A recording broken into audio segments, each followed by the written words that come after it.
Sve je manje onih ljudi koji su u stanju da samom svojom pojavom neguju našu dušu i probude ono najbolje u nama.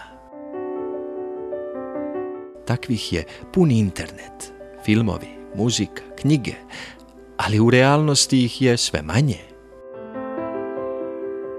Oni samom svojom pojavom, stavom, rečima, istog momenta izmame naš osmeh na lice i uvedu nas u neku posebnu dimenziju u koju nismo uvek spremni sami da uđemo. Neopterećeni su sobom, deluju spontano, vrcavo. Šta god da kažu, to je komedija, praznik, erupcija optimizma. Uživanje je gledati ih i slušati. U njima nije ubijen život, nada, vera, volja. Oni ne moraju da budu ne znam kakvog spoljašnjeg izgleda ili uglađenosti, ali moraju da imaju srce i dušu. U njihovim očima staje čitav svet. U emociji koju nose kriju se sva moguća pomirenja. Kada gledaš njihove oči, kao da gledaš daleka mora i okeane. Kada slušaš njihove reči, kao da ti najdivnija melodija miluje dušu. Oni bude takav spokoj u nama da smo u stanju satima da ih slušamo. Trčimo za njihovim društvom. Zahvalni smo svetu što postoje i što nose sa sobom u sebi neku tako divnu radost i oduševljenje, da smo ponosni što ih uopšte poznajemo.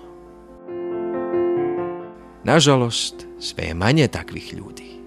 Epoha u kojoj živimo stvara proračunate, bahate, isprazne ljude, bez emocija, bez otvaranja. I kada se neko otvori, to je više kuknjava za propuštenim ili isfolirano prenemaganje nego pesma duše.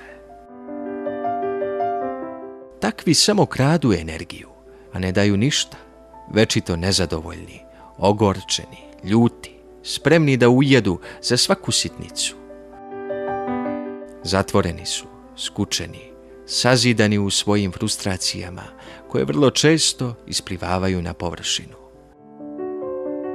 Nedostaje im ukorenjenost u nešto dublje, veće, koliko god da su obrazovani, okićeni silnim titulama.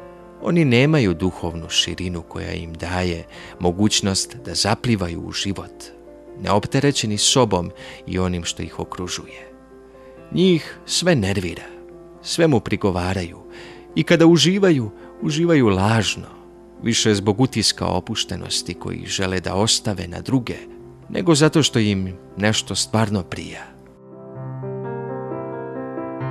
Sreo sam svega nekoliko ljudi čije mi prisustvo miluje dušu.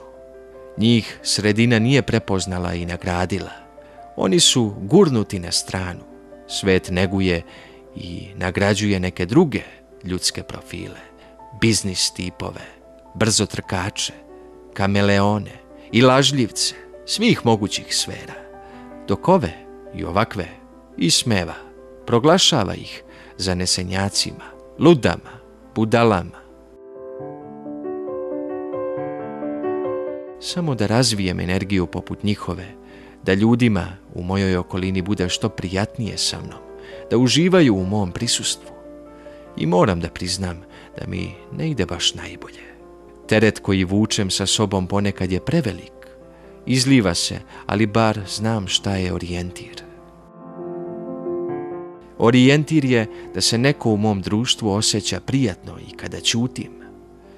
Kada to postignem, postigao sam ono najveće, a to je da svoju ličnost dovedem u takvo stanje da proizvodi dobre talase koji bude u ljudima radost, kao što sam uspeo možda sa ovim tekstom.